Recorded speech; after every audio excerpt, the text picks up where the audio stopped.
my privilege and pleasure at this time to introduce to you our Master of Ceremonies for the evening, Bev Shouldice. Now, when Bev was a baby, the doctor called to see him, and he asked his mother, "What do you call this boy?" "William Beverly," she said very proudly. And the doctor said, "Beverly Bill, eh?" "Well, the boy's all right." He says, "This fellow's going to give a good account of himself." And the doctor was right. Now, Bev has never refused to accept a challenge, and he and his committee have made a wonderful job of organizing this great party and reunion we're having tonight, and I would ask you to join me in showing your appreciation by a hearty clap of the hands.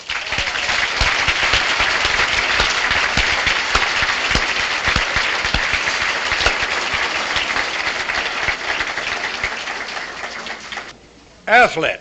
And he would practice and practice, and as he continued to practice, he kept getting better. And there was a prize given for the one who could make the most speed in the province of Ontario for the mile race. Bev says, I think I can, something like the old steam engine, and he did it and won the prize. He used to practice oratory. As a speaker, he was good, and he kept getting better and better, and there was a provincial competition in oratory for the province of Ontario. He said, I think I can, and he did, and placed second in the Dominion of Canada. In addition to that, he was quite a ladies' man. But the highlight of his career was when he went into Teeswater one night and he saw Dorothy, this very pleasant, popular, and attractive girl. Cupid shot the arrow. Bev said, "That's the girl for me." From then on, his competitors didn't have a chance. And in due course, they were married, have lived a happy life and a useful life in the community, have raised a fine family, 3 boys and 3 girls, and it is a wonderful thing that they work in the family business. Bev is the founder of Shouldice Men Products, a place where you have visited this afternoon. If not, you should before you leave. It has made a good contribution to the community. It's a service to all of us. We're very proud of Bev and his family and the contribution they have made. Ladies and gentlemen, without any further words from me, I will give you our Master of Ceremonies for the evening, Bev Shouldice. Thank you, Norman. My fellow Shouldices. You know, I'm so delighted to stand before you tonight and take this coat off because I'm getting hot. I don't know if I wanted to impress you that I have a good coat, but I think I've worn it long enough. So now I have my job to do. So off comes that coat, my shirt opens up, and any of you got your coats on, do the same. I take this hat off and throw it away, but I don't want to lose it. Man, I don't want any of you to lose it, because this was what your souvenir for tonight really is. Now, I am so delighted at the response. I'm so delighted at listening to all you people talking here tonight that I realize that I am not very much in this world. You people here have made a fantastic accomplishment. And naturally, what can you expect, your Shouldices? You know, I had a father, one of the finest men this world ever produced. His name was William James Shouldice. He was born in Shouldice Settlement, and he had a terrific disposition, and he was a terrific man. He used to preach to me when I was a kid and as I was growing up, and what he said was this: you come into this world with one thing only, and you leave this world with that one thing only. He said, that's your name, and don't disgrace it. Do everything you possibly can to make people respect it. I think that is about as fine a thing as any father can pass on to his children.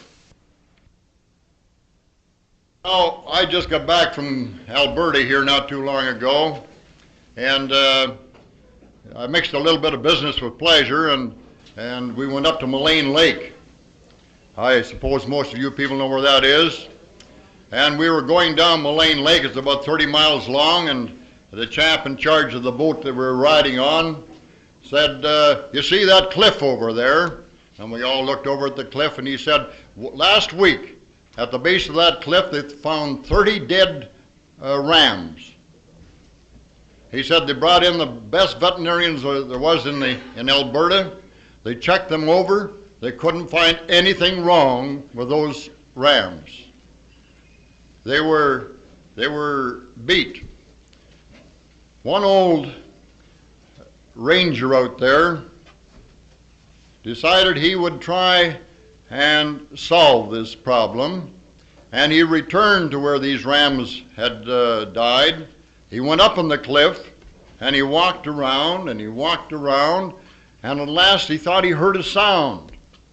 And he went towards this sound, and there was a waterfall, and in the middle of this waterfall, an old prospector ingeniously had rigged up a little wheel that was turned by the water, and it in turn came into a little old cabin, and in that little old cabin was one of these round phonographs.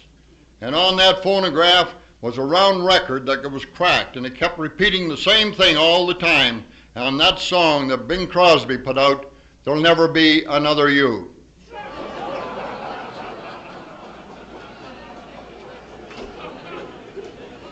Actually, that pertains to this crowd here tonight. We have Shouldices spelling their name Shouldice, and we have Shouldices spelling their name Sholdice. Now, those that are spelling their name Sholdice have dropped the U. Let's hope that none of you fellas jump off the cliff.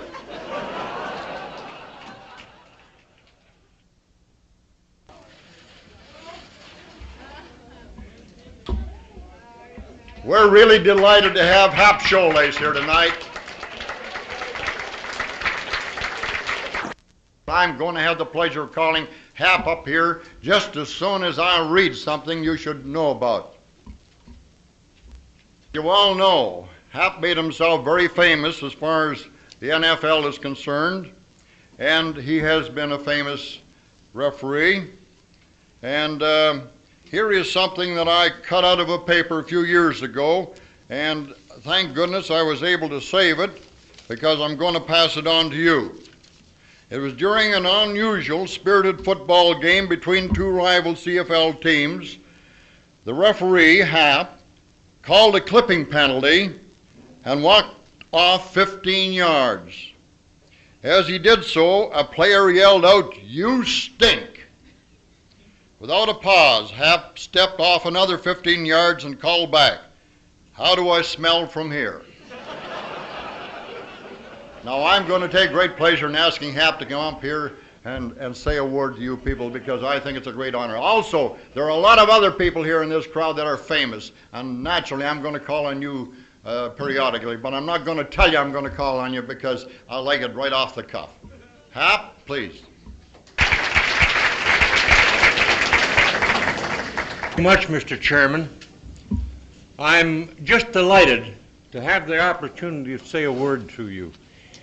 It's been my privilege to attend functions somewhat similar to this across Canada and some in the States, and I have never been to one that has been as well organized, as well planned, and as well put on as this one is.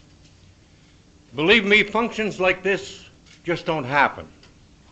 They require a tremendous amount of work, tremendous amount of organization, and it's just wonderful the way your committee has come through on this occasion.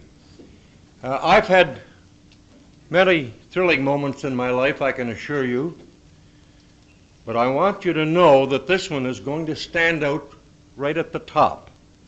I didn't ever imagine when we received an invitation to come, there might be 75 or 100 people, but on behalf of all those here, I am going to take the liberty of extending a very sincere vote of thanks to all you people who put your shoulder to the wheel and made this such an outstanding success.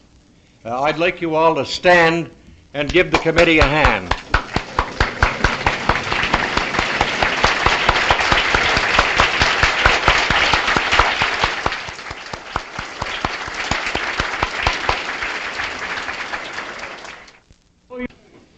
And I'd like to tell you one story that I think is one of the best ones I've ever been involved in. And this happened a few years ago in a game between Hamilton and Montreal, played in Montreal. The Montreal captain was a fellow by the name of Ches McCants from Winnipeg. You Winnipeg people would be glad to know. And just a great competitor and a great football player. And something come up in the game and he wanted an explanation. And this is actually what happened. He tapped me on the shoulder and said, "Mr. Referee, would you mind giving me an explanation of that ruling?" And I said, "Okay, fine." And with this, the Hamilton captain, who was a little short guy, about 5'5" high and 5'5" wide, and his eyes went that way. And he started to stick his nose in, and he said, "Mr. Referee, you don't have to listen to all this nonsense from this guy." However, McCants went on with his story, waiting for his explanation. And finally, he turned to the Hamilton captain and he tapped him on the shoulder. And he said, "Listen, you, I'm talking to the organ grinder. When I want to talk to the monkey, I'll let you know." Thank you very much.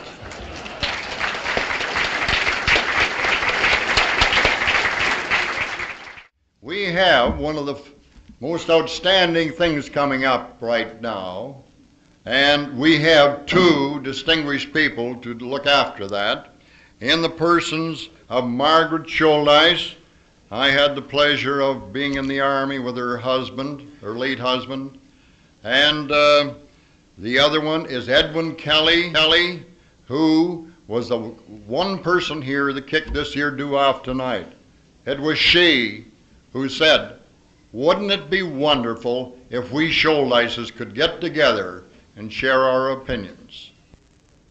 Now, I'm going to turn this over for the next while to Hap and Margaret, and believe you me, if you ever sang before, let's hear it right from the bottom of your heart.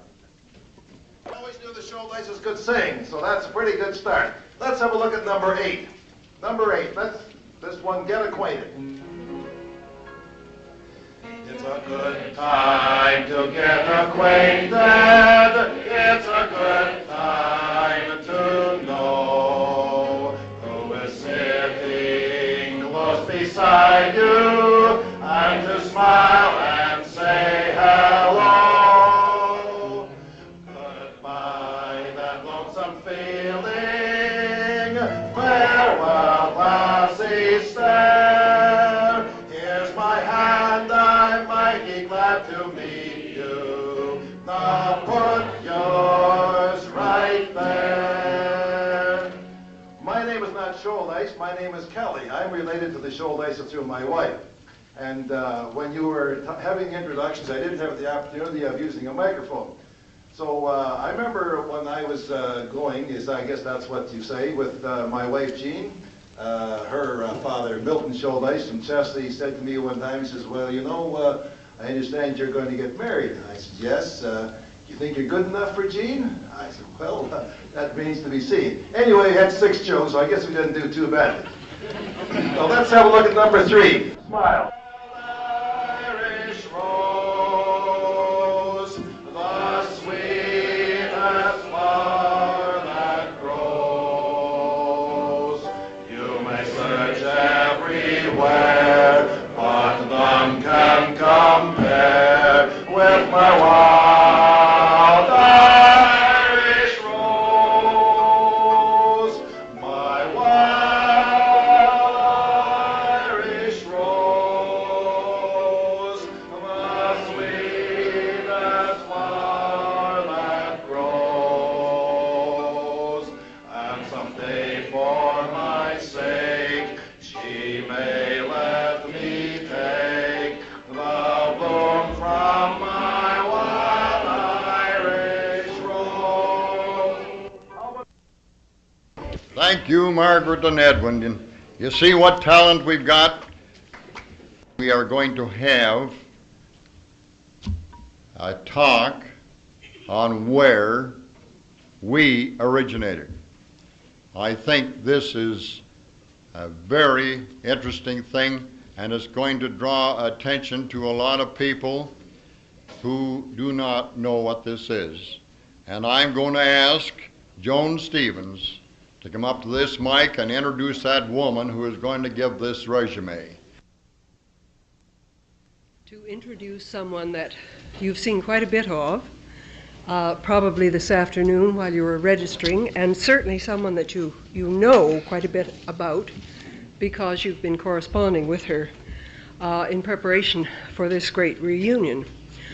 You've also met her husband, Edwin, who just led the singing, but you perhaps don't know that as well as having a very good voice, Edwin is what my brother, who couldn't be here tonight, another Jim Shouldice, would have approved of very much.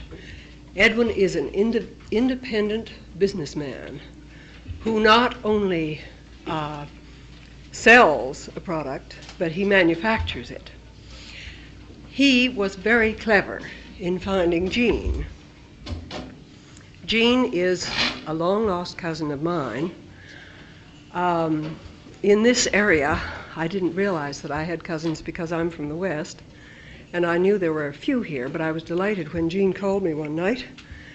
Her mother was down, and her mother was a bosom friend of my Aunt Mildred. So I went out and I met Aunt Carrie, who's here tonight, a great lady who just arrived in this afternoon from the West. Unfortunately, my Aunt Mildred has gone. But I'm here to talk to you about Jean. Jean is a remarkable woman.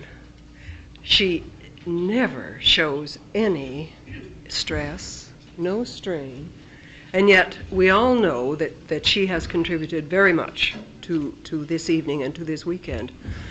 I'm still waiting for the unflappable Jean to change. However, I understand that as well as being an excellent housewife, my family have enjoyed tremendous meals at Jean's house with her family. The mother of six children. She has contributed very much to all sorts of volunteer operations, particularly in her church. She has led her church group in various money-making concerns. And Jean is also, as you will certainly find out a little bit later, certainly no, well, I shouldn't say she is anything but an amateur historian. She is an amateur historian, but she is very thorough. We have a common cousin, Nellie McClung, and Jean and I have done a little talking about Nellie. Her research is much, much greater than mine. I rely on her, and she's a great person to tramp through wet, soggy cemeteries with. So it's my pleasure to introduce not only my cousin, our cousin, but a very good friend, Jean Kelly.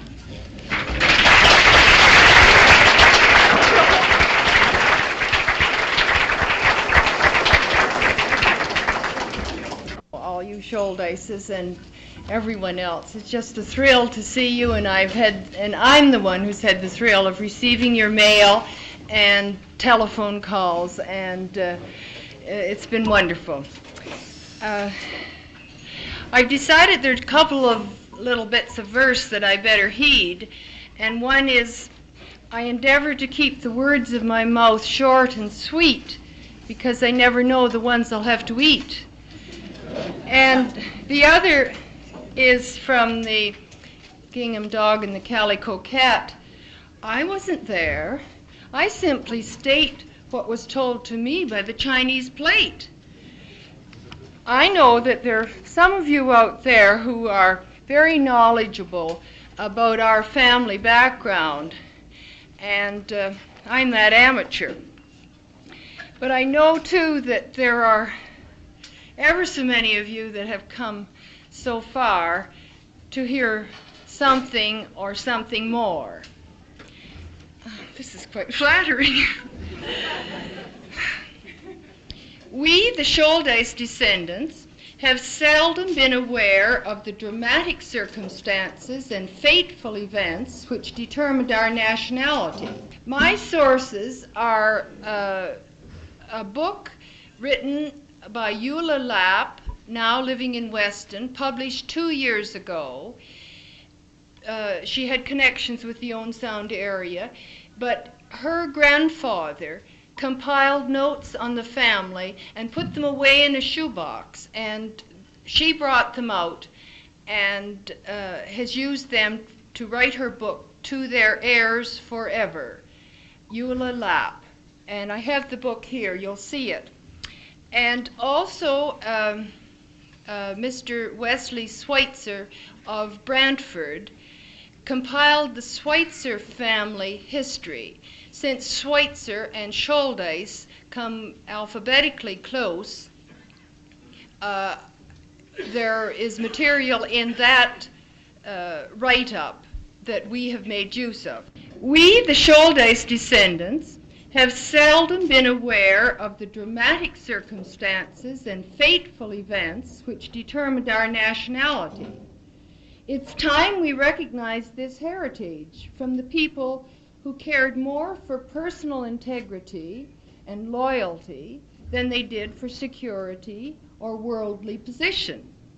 As a company for energy and strength and worth of moral and religious character, they were scarce ever equaled, never excelled.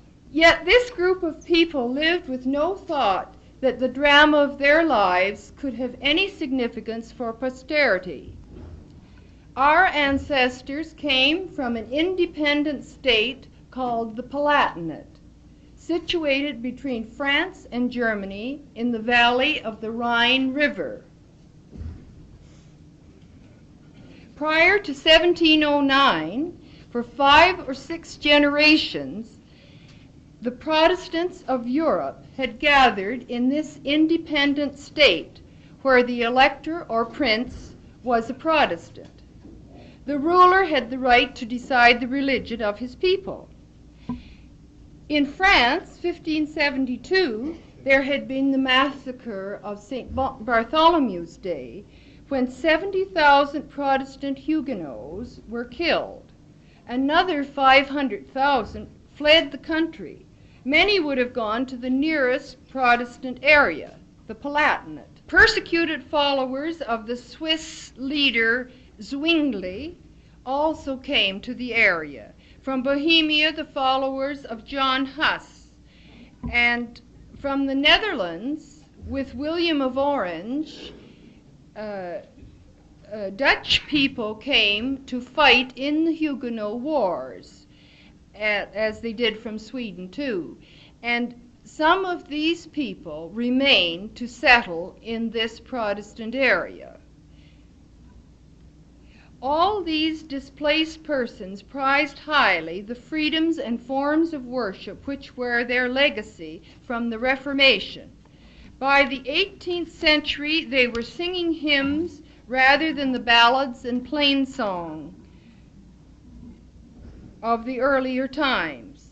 But the most important legacy was the priceless gift of the Bible in their own tongue, given them by Martin Luther. The price of freedom of worship included martyrdom, giving up higher social standing and important positions, and many became workers in the vineyards and farmers on the fertile area of the Palatinate. At the beginning of the 18th century, they lived in a picturesque one-street village nestled under the protective hills along the tributaries of the Rhine. Their neat, steep-roofed houses with flowers in the window boxes were backed by terraced vineyards, below inevitable brown castles on the hill. In the intervals of peace, when no foreign soldiers were quartered on their lands, nor marching through their streets, they went about their business, raised families, and followed the teachings of either Luther or Calvin. Their sturdy independence was as characteristic as their vigor and industry. The Lower Palatinate was the most influential of the German states. A Palatin was a court official or a count who held lands as a reward for services to the crown. The name Shouldice might be a derivative of the term Schultheiss, Schultheiss.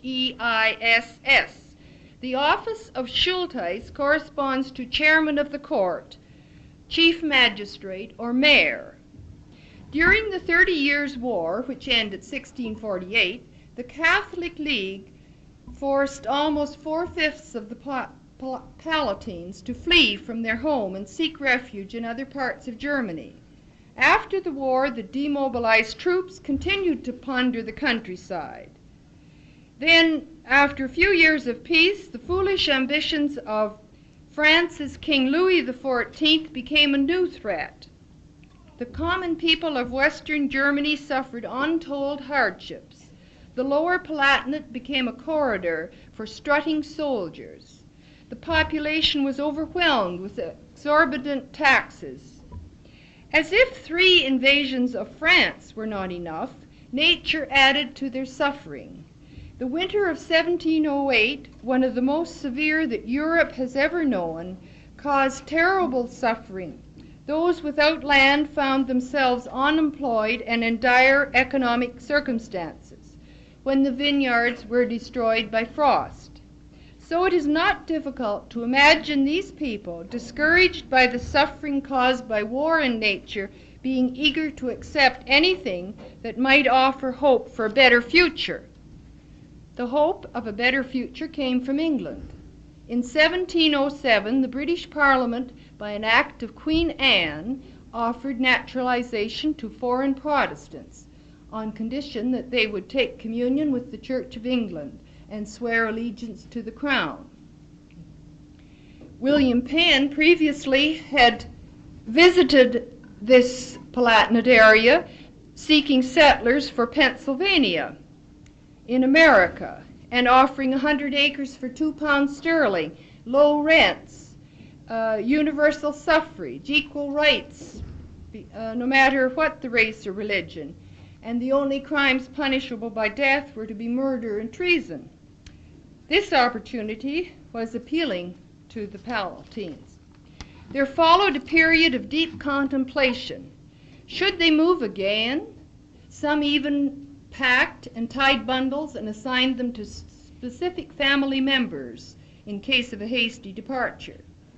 There is record of a Michael Switzer who had procured a letter of recommendation from the burgomaster, attesting to their respectable birth and good character. Then the night of terror came. Families awoke to find their homes and the whole village in flames, and the air rent with the shrieks of terrified neighbors.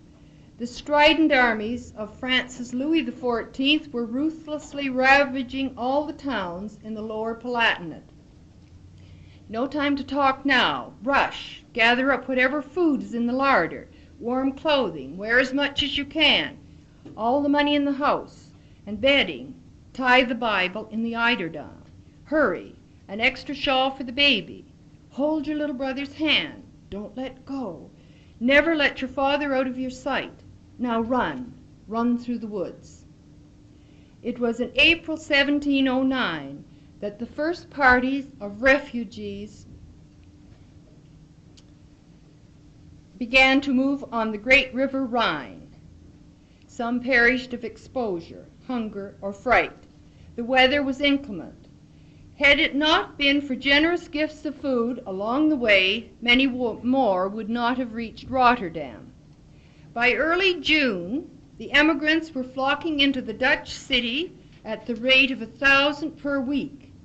By autumn 1709, more than 10,000 persons had made this first leg of their journey to freedom. Queen Anne of England made the Duke of Marlborough responsible for transporting the displaced Germans to England.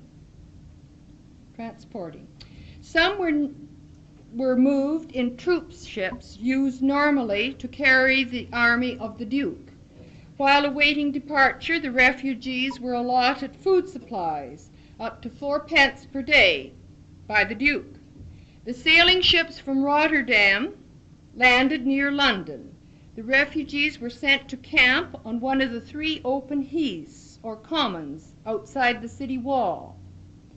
Good Queen Anne and her commissioners thought that surely all these convinced Protestants would strengthen the anti-Roman feeling in England. What they did not know was that several hundred Catholics also had taken the means of escape from Europe. After their refusal to convert to Protestantism, they were returned to Europe. English hospitality was taxed to the limit. Again they received food. Upon arrival, a huge loaf of bread, as white as fallen snow, a curiosity to Germans who ate dark bread. One wealthy Londoner supplied over 32,000 pairs of shoes, another more than 80,000 shirts, and another as many combs as you could buy for 12 pounds. For 8 days, a Quaker was busy cutting several carriages of cloth for the naked. A recipient is quoted, "We can only sigh, stammering to God, to make it up to them in the next life." The working English suffered decreased incomes because of many new laborers available. They too were in need after the years of supporting armies in Europe and had poor housing and with poor sanitation. The Whig party supported their government. Reformers from Holland and France had been welcomed before. Maintaining England should still be a harbor for strangers. This is a quote from a newspaper. Poor Palatines were living in camps very religiously and industriously, sharing prayers twice a day and eating with gratitude a meat of the coarsest and cheapest sort with a few herbs and roots. Some German fathers were making toys to sell to those who brought them food. They appear an innocent, laborious, peaceable, healthy, and ingenious people, and may be reckoned rather a blessing than a burden to any nation where they shall be settled. Another quote. This group may have expected to go directly to Pennsylvania, but no transportation had been arranged, and William Penn was in jail for his debts. 500 men found employment with the Bedford merchants in the Newfoundland fishing fleets. And by 1710, many had gone to the Carolinas, Virginia, Maryland, New Jersey, and Pennsylvania. But my story follows the sturdy band with Protestant convictions who were chosen to be settled on the estates of English landlords in Ireland. Preference was given to those who had weaving and agricultural experience. 500 families were chosen, which contained about 3,000 people. The Irish viceroy planned to form a German militia to deter a possible invasion of King Louis into Ireland. Queen Anne offered these people be deemed the Queen's natural-born subjects of the kingdom, and all children of natural-born subjects were to deem themselves natural-born even when born out of Her Majesty's allegiance. On August 1709, this item appeared in the London newspaper. This day, several wagons passed through this city with Palatine men, women, and children who are going to Chester to embark there for Ireland. There were over 100 wagons to carry women, children, and their belongings. Apparently the men walked. It was about 120 miles. The Crown set aside £5,000 per year for 3 years to establish the Irish settlers. Each man, woman, and child could have 8 acres, but the Crown accepted the rent for 20 years. The necessary tools, livestock, and seed were supplied. The families were settled in Limerick, Tipperary, Clare, and Kerry. Chief among the English landlords who had offered to take palatines on their estates was Sir Thomas Southwell, a leading Protestant and member of the Irish Parliament. The Parliament of Ireland was composed chiefly of English gentry and bishops. And Southwell was interested in fostering the linen weaving industry. The Germans soon discovered that in Ireland the English were in control and the Irish Catholics were downtrodden. Although they were fortunate in their landlord, it was obvious that even in this land there was economic and religious persecution of the peasants. On the bulletin board are listed the names of families settled on the Southwell estate. Now I will mention only a few: Baker, Bethel, Cole, Corneal, Embry, Heck, Switzer, Sparling, Sholay, A.R.E., and Williams. The first village built by the Palatines was Court Matrix, planned in a square around the commons. These names are on the Irish map. The cottages were long and low with limestone walls and thatched roofs. Nearby were kitchen gardens and planted fruit trees. Other villages were Ballingrane and Killeen. We have a description by a French émigré who on a walking tour in 1791 wrote about the Palatine homes in Limerick. They were so clean that they looked like palaces. And an Irishman wrote, "Their neat cottages and farmsteads form a striking contrast to most of the adjacent dwellings." The farming practices of the Palatines were superior to those of the disheartened Irish. They had better rents. The former grew flax, hemp, oats, potatoes, and wheat, which had a reputation for its high quality, and raised fowl and pork. The women were very industrious.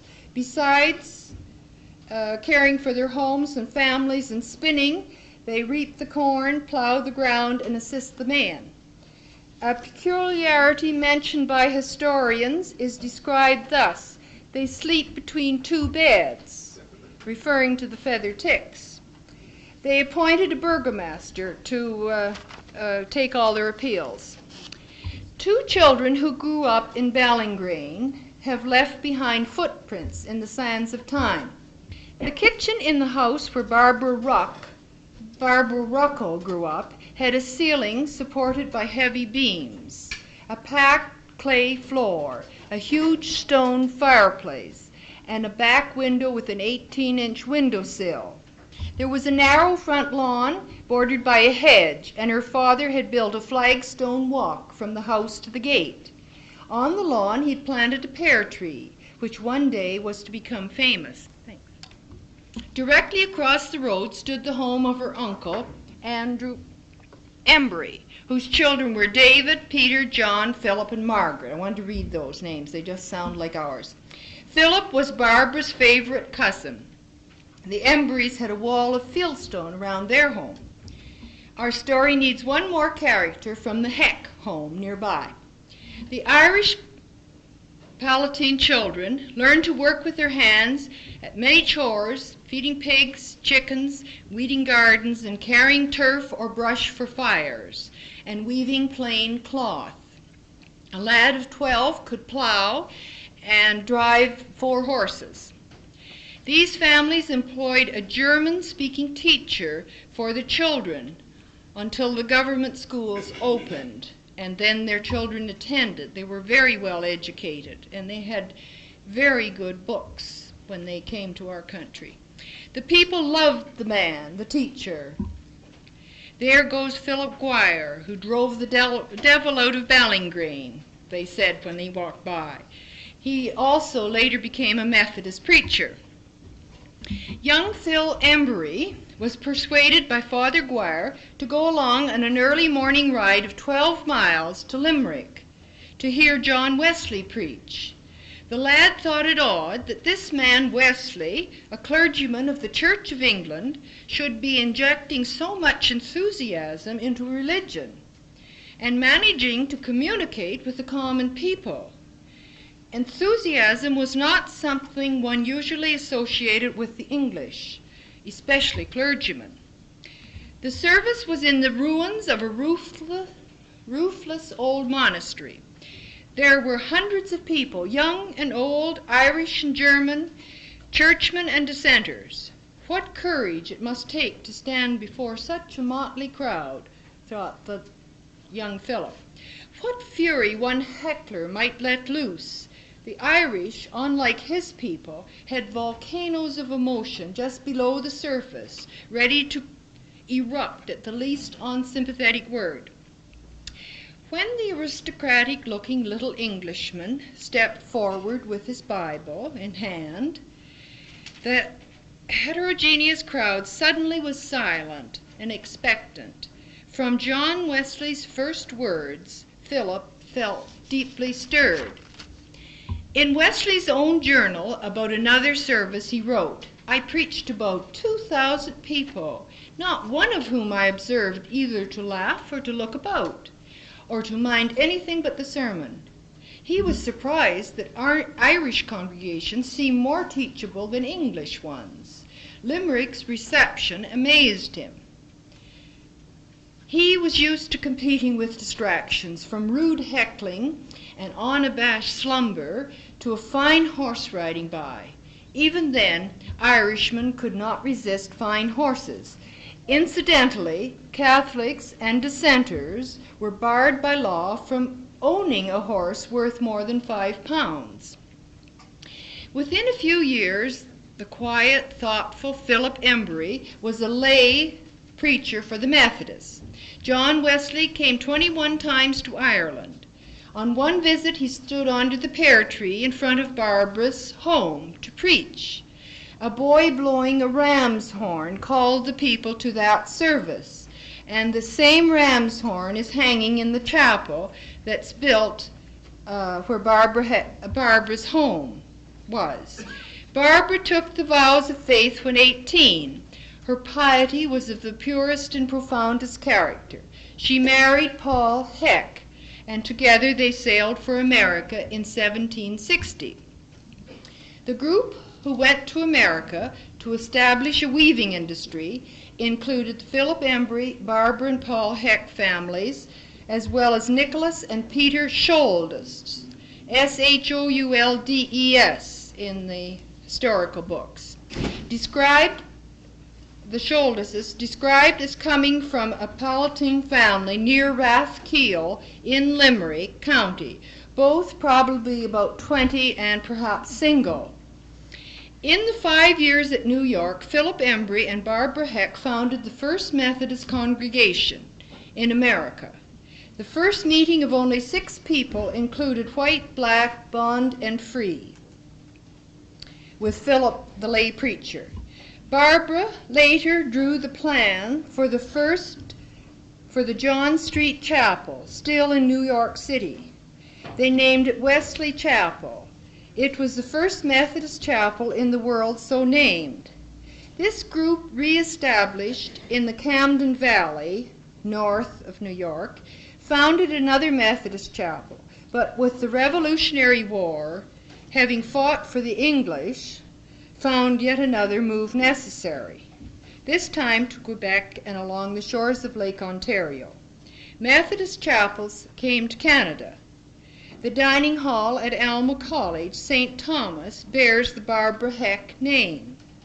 One of our group here also has the honor of having this famous name, and I understand has added to its luster. The Shouldices of Shallow Lake must have had a close association with this past. Let me introduce Barbara Heck Shouldice Hazelwood, who you've already seen. They stayed on in Ireland, working their farms or branching out into other various trades, taking no part in politics. Therefore, they were accepted by the Irish. Really, they were a small minority group. And there are Powhatan descendants there today. Protestants in Erie have their own schools to grade 8. For years they married within their own group, but later into other communities. But when the famine years came to Ireland, with the failure of the potato crops, when the new landlords charged excessively high rents, many more emigrated to Canada. Some were soldiers ready to retire and receive their allotment of land in the most recently surveyed area. In 1818, this was Nepean Township, and we have our people from Nepean tonight. That was Nicholas and James and John, probably, Shouldice. Of the people who stayed on in Ireland until the 1830s, I've heard 2 incidents related. Lawrence Shouldice of London, an 86-year-old with a fine up-to-date family record, would love to be here, but Mary, his wife, cannot travel. His great-grandfather told of being the rent and tax collector for the estate owner. Hard times came, and it a disagreeable task, and there was even shooting. A distant relative of his, Mrs. Edna Shouldice Nichols, these 2 are without the U, also of London, told of hearing of her great-grandfather and son taking their vegetables to sell them in town. Their box wagon with its low sides sometimes had to protect them from the gunfire between the 2 groups, and they would have to lie down until it was safe, reason enough to search for a new homeland. Descendants from these families say the U was dropped from the name about 1900. I'm sorry there hasn't been much information on Tipperary. That's left up to some of you people for more research, and you all say you're from Tipperary, but I couldn't find this information. But I think that you will see why there has been a staunch Methodist strain, but you also see why some of you people are still Church of England. That promise to Queen Anne long ago. Thank you very much. We have a letter here that I'm going to read. It is from the son of Barbara Heck, Hazelwood. Unfortunately, he's unable to be here tonight, but he is a lad. I might just give you a little fast resume on him. He is the son of Reverend Dr. Hazelwood and Barbara Heck, and he was a fallout in high school. However, he was ambitious, loved Shouldice blood coming out naturally, and he became manager for one of the largest A&P stores in Toronto. He has a family of 3, and the 2 oldest ones are pretty well grown up, and he walked home one night and he said, I've resigned. I'm going back to school. And back to school he went, and into university he went. And today he reached a place in university where he could be an advisory to business and could work in education to business, not by taking the employees away from their work, but by arranging it during meal hours, after hours, and what have you. And this has really taken a hold, and is a wonderful idea. Now I'll read this letter that John Hazelwood has written. It's rather flowery to me, maybe that's why I'm reading it. It says here, Dear Bev, thank you for your open letter received here today. You're going to have one fantastic reunion. You write a good letter, and the results will be positive. Unfortunately, we'll be out of the country. However, Mother will give us a recap of the events and good fellowship. At least, Audrey, Don, and I had a good visit with the Shouldices last June with happy memories. Bev, now this is something I think is very sound. Bev, I think you are doing the right thing. Family and family ties are important in this rapidly changing technological society. Your spark plug effort will result in one grand reunion. We are sorry we cannot make this one, but I am sure there will be others. Please pass along our best regards to all. Every success on the First International Shouldice Reunion. And Jim Shouldice, he's got something to say to you. It's my pleasure to introduce Wayne Shouldice. When he was born up the Gatineau, the doctor was there and he took one look at him and slapped his face.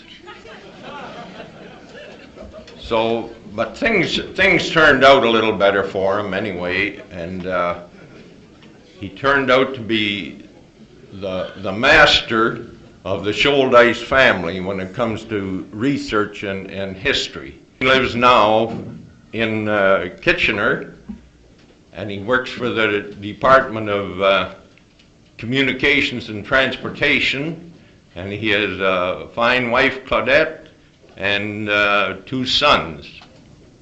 You see them around here. One is Dwight, and sure the other one would leave me. So, Dwayne, yes, Dwayne and Dwight.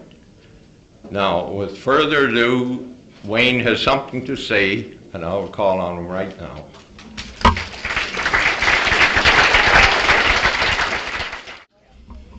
Well, it's nice to be here, and I'd like to present my sister Marilyn, who will stand again. My sister Marilyn.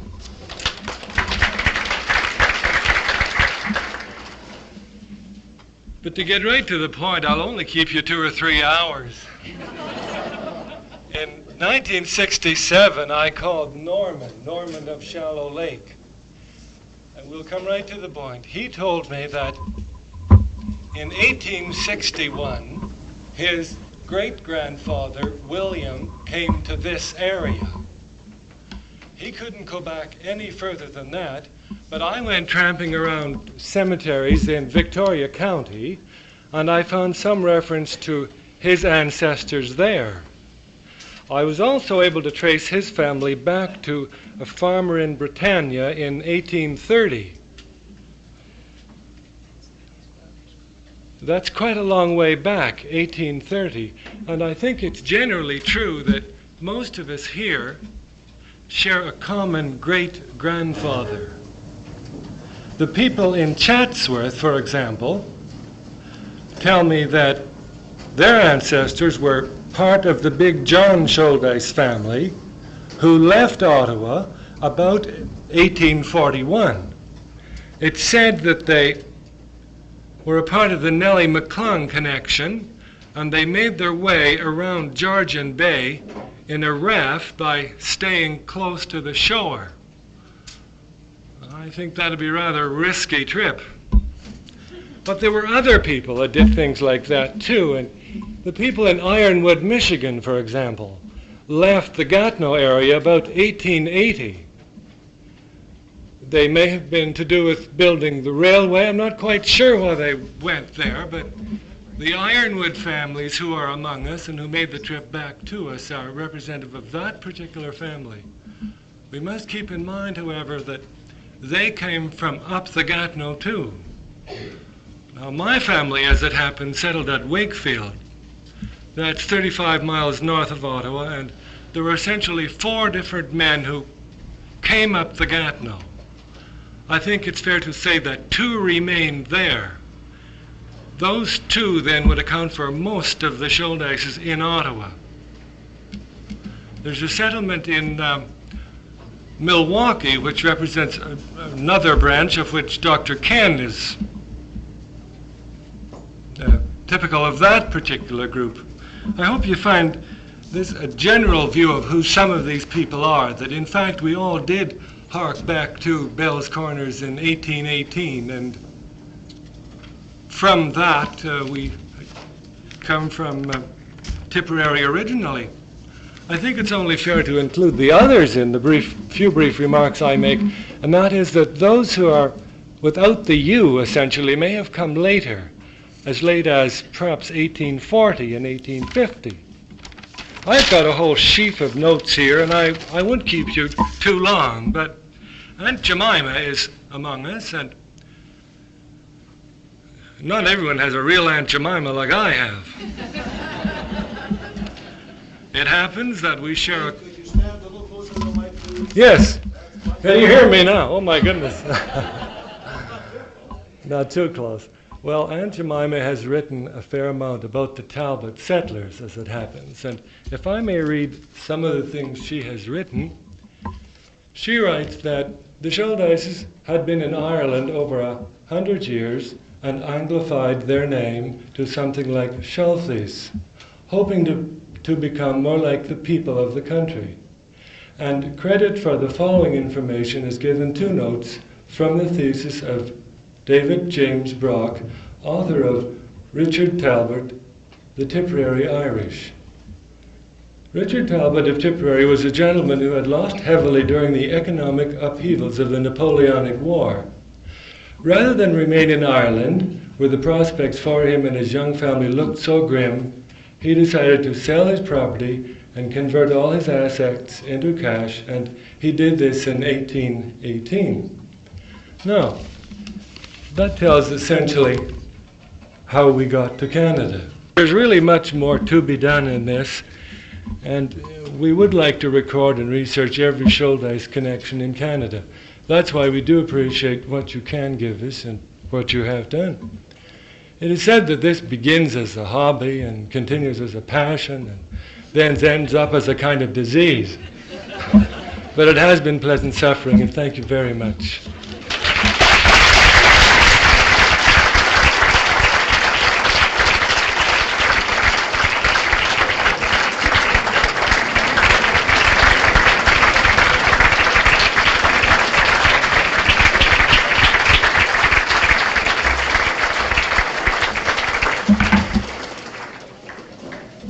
You have just been listening to a fantastic man who is very, very serious and very modest. We Shouldices recognize this man, and this plaque is being presented to Wayne so he can hang it on the wall and remember this occasion and remember all the times that he spent in libraries and in cemeteries. And as he goes on to do it in the future, maybe we'll get him a bigger one next time. So Wayne, would you please come up? Now, if I can get you to sign my time sheet, that'll take care of my time at the graveyards. I am going to ask Wayne to introduce Aunt Jemima, and she'll come up and sit on a chair on this platform while Edwin comes up here and reads what she has written. This is entitled The Shouldices in Lower and Upper Canada. Borrowing from the preamble to family genealogy written by Wayne's great-grandfather, James, 1822 to 1895, ancestors came from Palatinate in Germany, later coming to Ireland, settling in County Tipperary. By the way, the Kellys were there to invite them and to welcome them. It doesn't say that here, that just says it here. I've often wondered about having a Kelly reunion, but I'm afraid it would be really difficult. Ancestors came from the Palatinate in Germany, later coming to Ireland, settling in County Tipperary, later coming to America in the year 1818, settling in County Carleton at a place called Bell's Corners. Later part of the big John Shouldice family, going west to County of Bruce, and James Shouldice family, coming to the Gatineau about the year 1835, settling in Wakefield. It's suggested the Shouldices went to Wakefield, Quebec, not by chance, but because the Maysham area was established as a reserve for English-speaking settlers. Grandfather James, born in 1848, and his wife Margaret Peer were born in Maysham and attended school there. In 1862, 10-year-old Margaret and her parents moved to Casabazua. Not bad for the first time. Casabazua, a new country with no school until their father, Richard Peer, donated the corner of his granted land for the first school in Casabazua.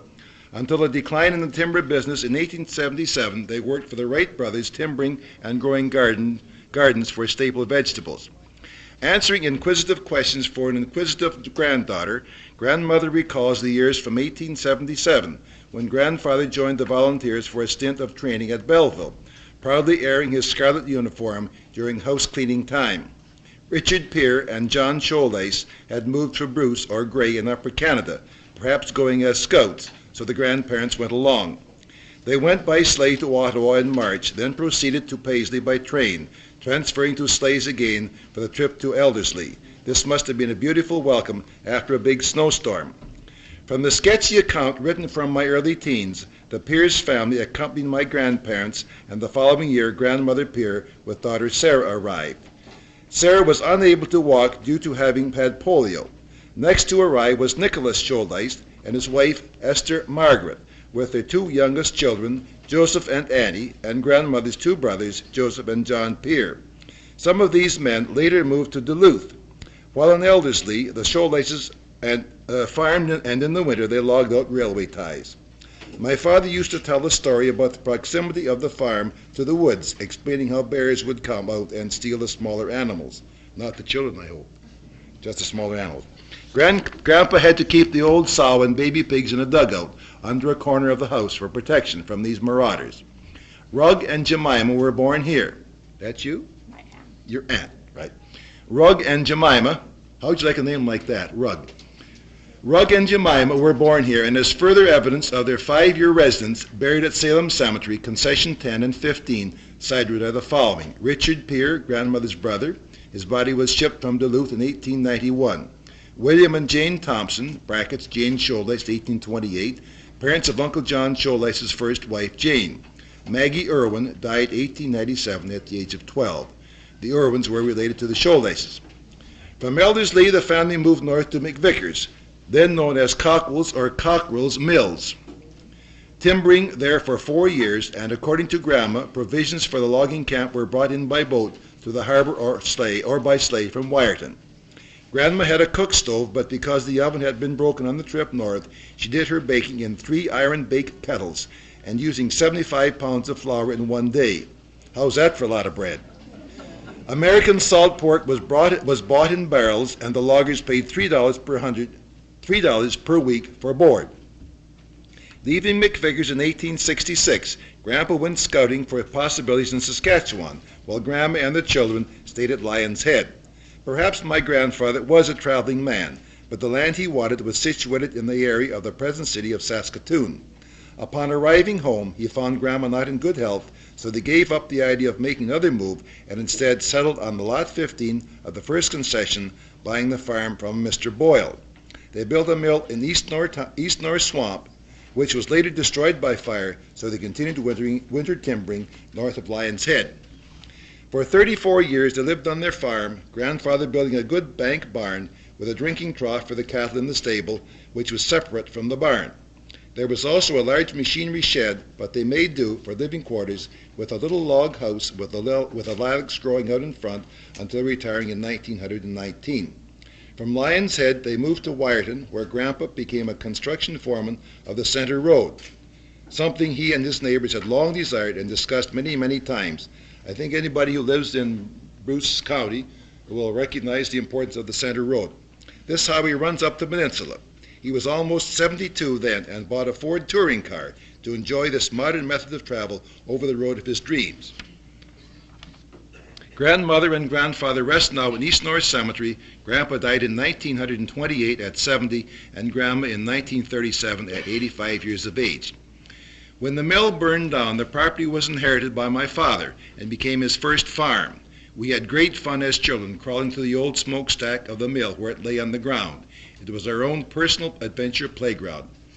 I remember also the old sawdust pile which supplied cover for huge cakes of ice harvested off the bay in the winter, keeping them from melting too fast.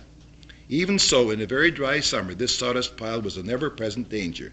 There must have been peat in that soil, as fire would run underground, popping up in unexpected places and creating a great hazard. Father was busy clearing the land of stumps and roots, burning the accumulated piles when the weather was not too hot and dry. The early summers were always smoky, but perhaps this smoke was a measure of protection from the swarms of mosquitoes that infest East North Township. Amen. Oh, it doesn't say that, but I'm sure the mosquitoes around here would almost be able to take you away. Snakes were in abundance in the swamp, and each night we were lulled to sleep by a chorus of frogs. When one group grew tired, another group took over. As a child, my lot was a happy one, and I still have a nostalgic response to the acrid smell of peat smoke. Our parents overtaxed their strength carving out that farm from the swamp and never had time to really build good buildings. In 1916, they bought the Lamont's farm close by, retaining the swamp for grain growing. I would think it would be more suitable for rice, but possibly not. This new farm possessed a red brick house, a bank barn, which looked unbelievably large compared to the shanty and small stable on the swamp farm. There was also a maple sugar bush which provided sap for making maple sugar each spring, along with leeks and various wildflowers. We had previously only briefly experienced these delights on an occasional visit to our grandfather Duke's place. The soil here was light and very good for gardening, so we were able to grow our own rhubarb and lilacs, with which Grandma Sholay had been in the habit of supplying us in the past. We kept cows, sheep, turkeys, and hens, but Father did not approve of keeping waterfowl, as they muddied the spring water too much. Very good. For our family, this was a very comfortable time. As for me, there are pleasant childhood memories of happiness, love, and other pleasures that a child treasures. My parents retired to the village of Lion's Head about the year 1957, and they would have been very pleased to know their little home would one day become the village public library. They are buried in East North Cemetery. My father died in 1962 at 86, and my mother followed a year later in 1963 at 80 years of age. May they rest in peace.